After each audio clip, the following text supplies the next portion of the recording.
नमस्कार,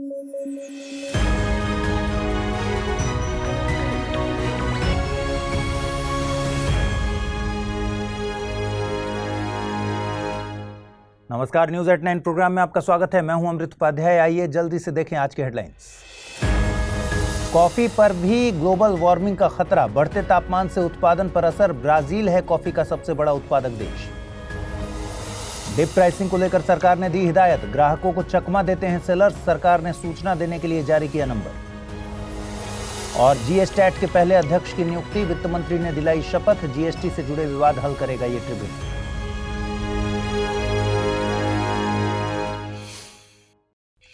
आइए खबरों की शुरुआत करें। आप दुनिया के किसी भी कोने में रहते हों, वर्किंग प्रोफेशनल हों या फिर स्टूडेंट हों, दिन की शुरुआत तो चाय या कॉफी से जरूर होती होगी। लेकिन क्या आपको पता है कि ग्लोबल वार्मिंग का खतरा आपके कॉफी मग तक भी पहुंच चुका है। रिपोर्ट्स बताती हैं कि ग्लोबल वार्मिंग के चलते दुनिया की कॉफी सप्लाई पर असर होने वाला है। ग्लोबल वार्मिंग के चलते तापमान बढ़ रहा है और बारिश के पैटर्न में एक शिफ्ट देखने को मिल रहा है। बारिश के पैटर्न में ये शिफ्ट दक्षिण अमेरिका, मध्य अमेरिका और दक्षिण पूर्व एशिया में भी देखने को मिल रहा है। इन क्षेत्रों में दुनिया की ज्यादातर कॉफी उगाई जाती है।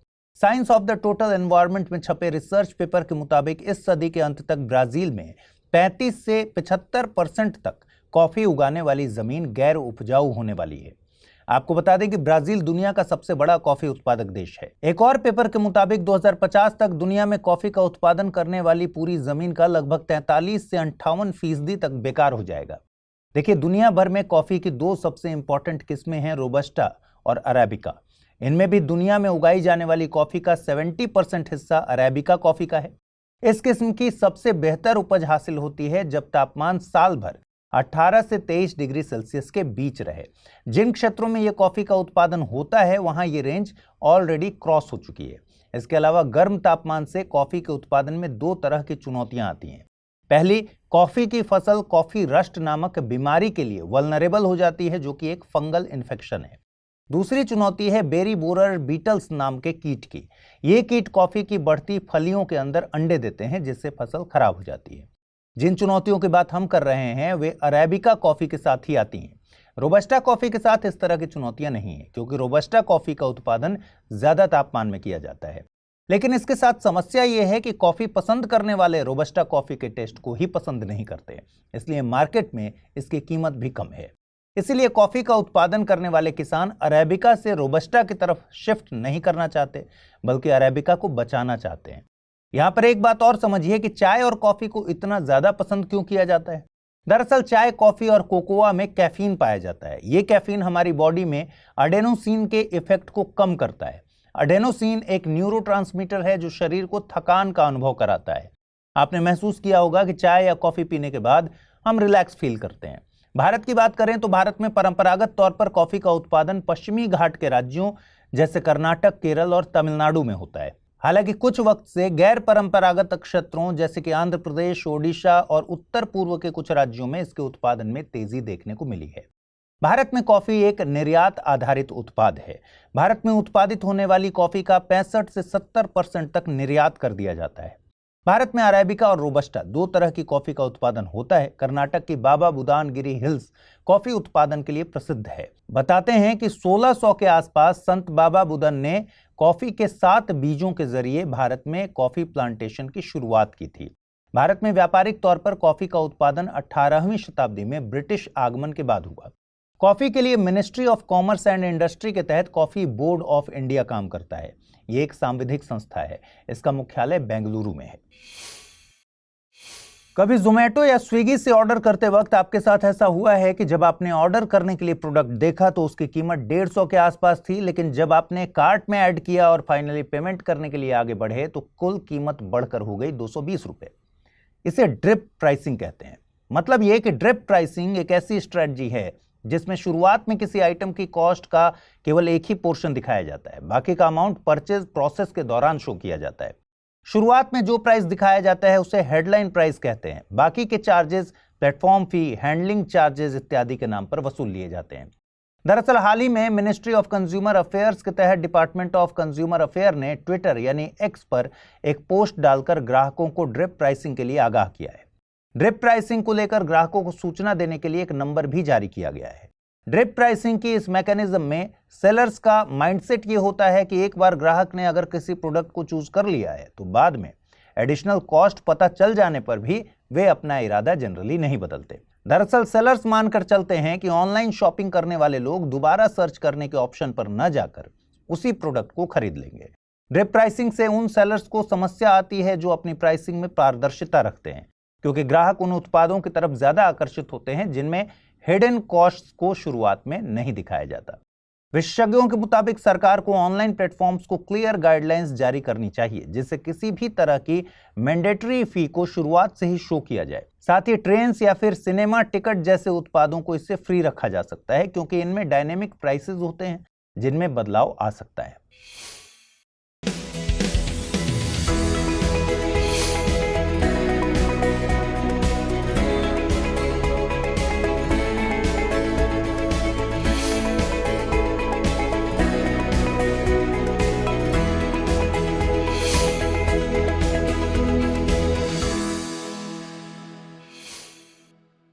दोस्तों, आपको याद है इस साल की शुरुआत में प्रधानमंत्री नरेंद्र मोदी ने लक्षद्वीप से अपनी एक फोटो शेयर की थी। उसके बाद लक्षद्वीप सोशल मीडिया पर छा गया था। लोग मालदीव जाने के बजाय लक्षद्वीप के टूरिज्म को बढ़ावा देने की बात कर रहे थे।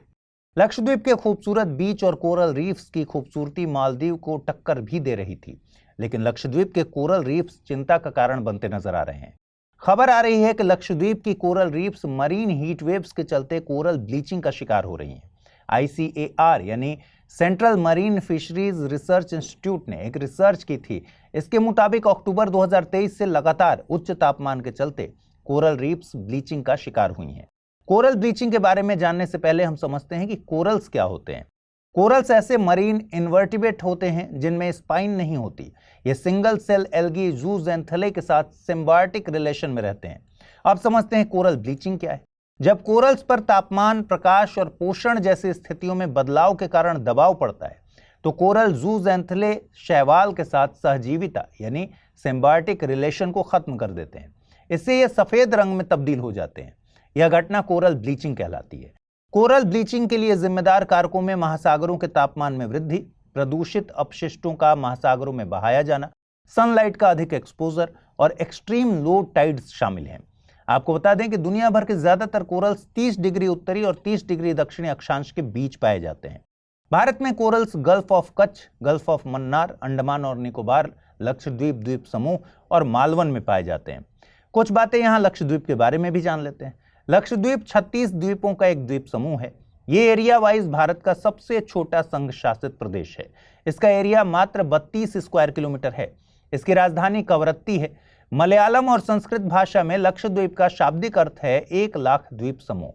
इस पूरे संघ शासित प्रदेश में केवल एक ही जिला है। अमिनी दीव, लक्कादीव और मिनिकॉय को मिलाकर लक्षद्वीप कहा जाता है। लक्षद्वीप केरल हाई कोर्ट के न्यायिक क्षेत्र में आता है। वित्त मंत्री निर्मला सीतारमण ने GSTAT यानी GST अपीलेट ट्रिब्यूनल के पहले अध्यक्ष के तौर पर रिटायर्ड जज संजय कुमार मिश्रा को शपथ दिलवाई है। अध्यक्ष के तौर पर उनका चुनाव एक सर्च कम सिलेक्शन कमेटी के द्वारा किया गया है। इस कमेटी के अध्यक्ष CJI यानी भारत के मुख्य न्यायाधीश थे। इस सर्च कम सिलेक्शन कमेटी के द्वारा अपॉइंटमेंट कमेटी ऑफ कैबिनेट को सिफारिश की गई थी।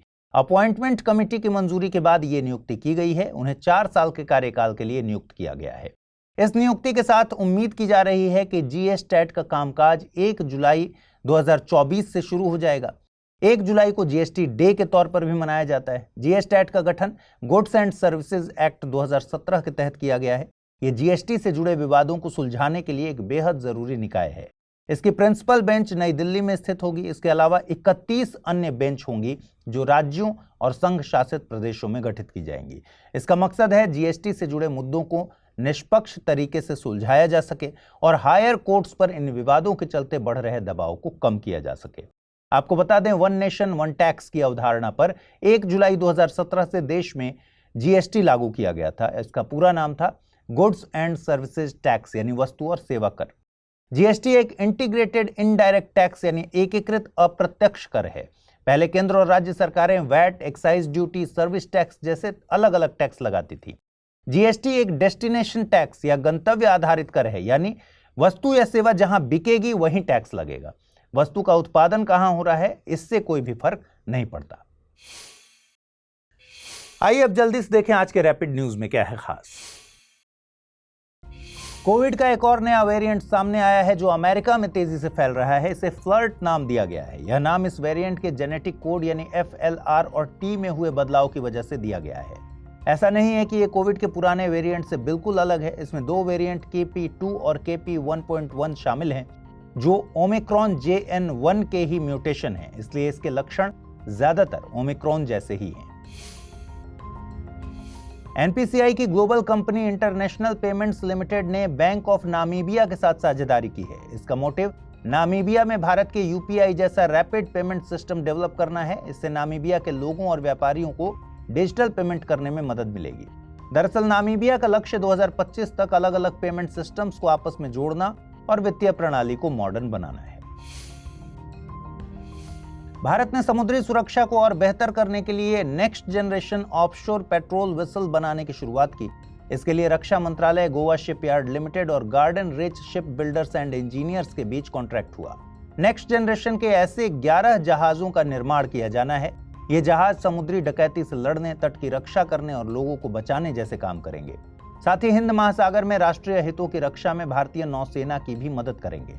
इस पहल का एक उद्देश्य ये भी है कि हम मेक इन इंडिया के तहत लगभग हर तरह की स्वदेशी डिफेंस टेक्नोलॉजी डेवलप कर सकें।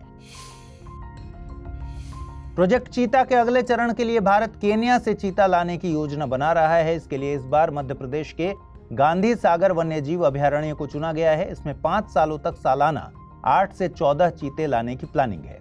फिलहाल कूनो वन्यजीव अभयारण्य में 27 चीते हैं, जबकि बीमारियों और इन्फेक्शन के कारण 10 चीतों की मौत हो चुकी है।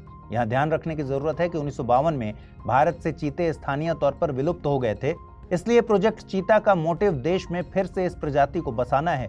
इससे पहले सितंबर 2022 में 8 अफ्रीकी चीतों को नामीबिया से मध्य प्रदेश के कूनो नेशनल पार्क में ट्रांसफर किया गया था। तंजानिया की कमर्शियल कैपिटल और सबसे बड़ा शहर दर ए सलाम एक बड़े नुकसान से बच गया, क्योंकि साइक्लोन हिदाया ने हिंद महासागर में माफिया द्वीप पर लैंडफॉल किया। अगर हम माफिया द्वीप की बात करें तो यह तंजानिया के पूर्वी तट पर हिंद महासागर में स्थित है। इसे चोले शंबा भी कहा जाता है। माफिया नाम अरबी मोर्फिए से लिया गया है, जिसका मतलब होता है समूह या फिर द्वीप समूह। यह द्वीप अपनी रिच नेचुरल बायोडायवर्सिटी के लिए फेमस है। यही वजह रही कि 1995 में माफिया द्वीप को एक प्राकृतिक समुद्री वन्यजीव केंद्र बनाने के लिए WWF से फाइनेंशियल हेल्प मिली और तंजानिया में पहला समुद्री पार्क बना। पूरे अफ्रीका कॉन्टिनेंट में फैले बंदरों के एक दुर्लभ समूह पर खतरा मंडरा रहा है। बंदरों की इस प्रजाति का नाम है रेड कोलोबस। हालिया रिसर्च से सामने आया है कि इनकी घटती संख्या अफ्रीकी महाद्वीप के उष्णकटिबंधीय जंगलों की जैव विविधता में गिरावट का कारण बन सकती है। यह प्रजाति कोलोबाइन समूह से संबंध रखती है और मुख्य रूप से पेड़ों की पत्तियों पर फीड करती है। इन्हें IUCN द्वारा दुनिया के 25 सबसे लुप्तप्राय प्राइमेट्स में वर्गीकृत किया गया है।